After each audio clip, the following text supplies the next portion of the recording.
Hey guys, welcome back to the channel and welcome back to our continuing series of Fangoria Volume 1 series. And this is episode and issue number 24.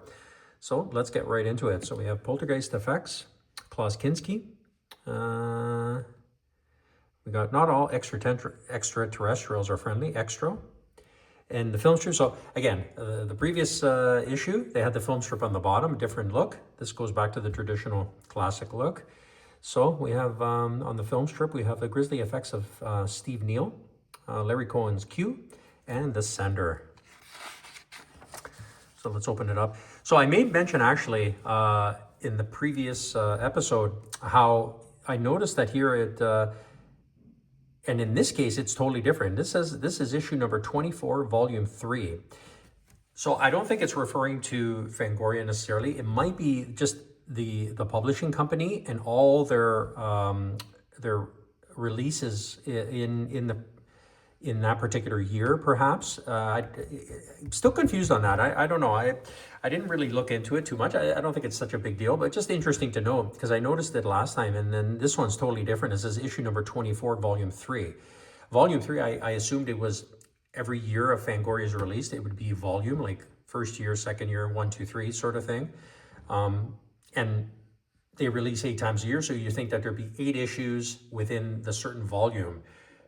That wasn't the case in the whole run of the series anyway, but it's interesting here how the last issue, it said issue 3, volume 3. So I assumed it was the third released magazine of that particular volume, that particular year, but that's not the case because it says 24 here. Unless this is a typo and it's volume 4, and they just, or it's referring to all the magazines that this publishing company, Carrie O'Quinn Publishers, have released in that particular year in that volume 3. I don't know, but it's just interesting to know because I thought that they were going that way initially, and then it's kind of different, totally different here. So maybe I'll look into it and maybe give you an answer if I find anything, or if someone knows, they can drop a comment below for sure.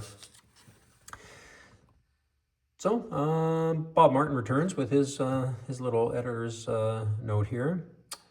Let's see, some of these are pretty long. See if there's anything interesting here.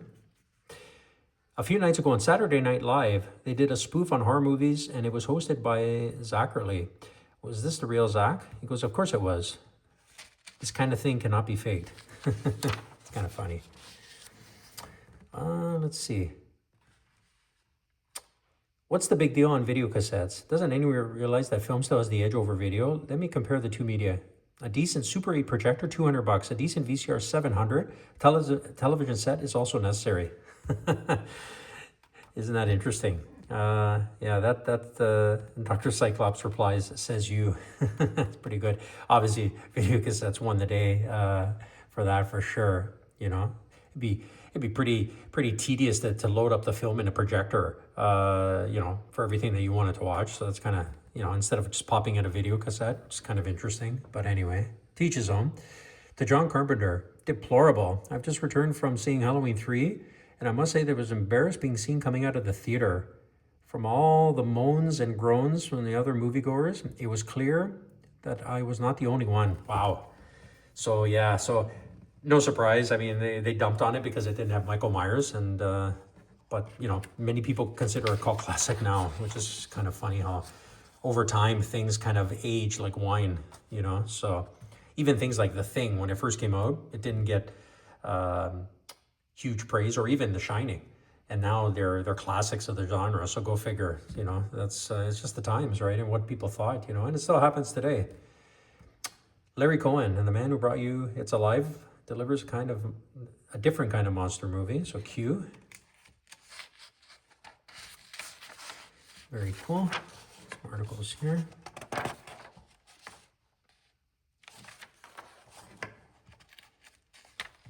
The Sender, behind the scenes latest psychic thriller.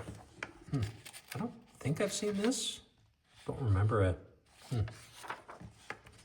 Bring Me the Head of Uncle Bob. Behind the scenes exclusive today that Nick Zed, director of They Eat Scum, said. Behind the scenes there. Extra. Spacey horror epic launches New Line Cinema's bid to become a leader among independent producers. Very cool. Of course, it would be Nightmare on Elm Street that would really boost New Line Cinema for sure.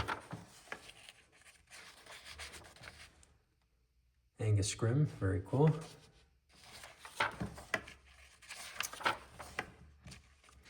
The Host at 8 Cleveland.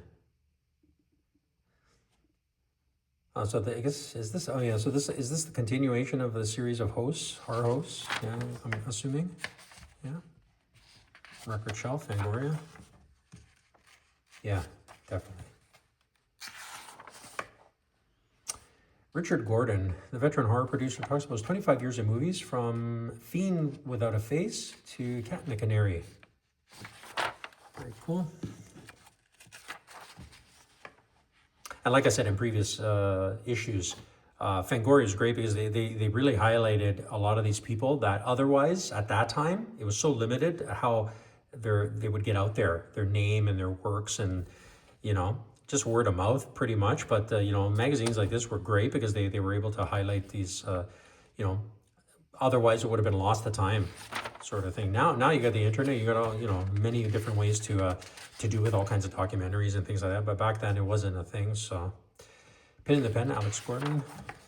Klaus Kinski, Master of Shane DePrairie speaks. An interview with Klaus Kinski, classic. Great actor, very, very quirky for sure. Blood Farming with Ed Kelleher, screenwriter. Very cool. Poltergeist Effects was this summer's fun-filled roller coaster ride through a haunted house. Modern technology gives old-fashioned movie making a whole new look. Very neat. Great effects. Still hold up for the most part. There's a team there. Very neat. Wall-to-wall horror. Director Jerry Clemens brings you Demon Shock, a terror picture that surrounds you. Very neat. Steve Neal, effects artist. No, Steve Neal is a film producer. Hey, wait a minute, you're both right. Article there. Another reader poll, always interesting. Monster Invasion. Who wrote Poltergeist? Came from Hollywood. Scalps. The books here. Continuation of some articles. Video I have Dr. Cyclops. It's a continuation of articles there. Classified ads. Starlog, upcoming, things to come.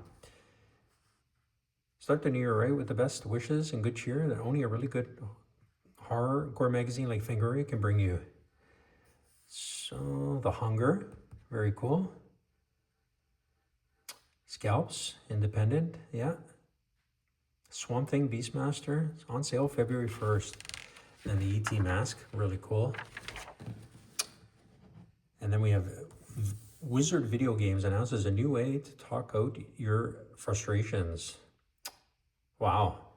It's a video game, eh? Texas Chainsaw Massacre, really cool. $50. Very neat. Christmas 82. So that's going to do it, guys, for issue number 24 of this Fangoria Volume 1 series. Join us again for another milestone, number 25, a quarter of the first 100 anyway, quarter of the way through. But join us for that one. Take care.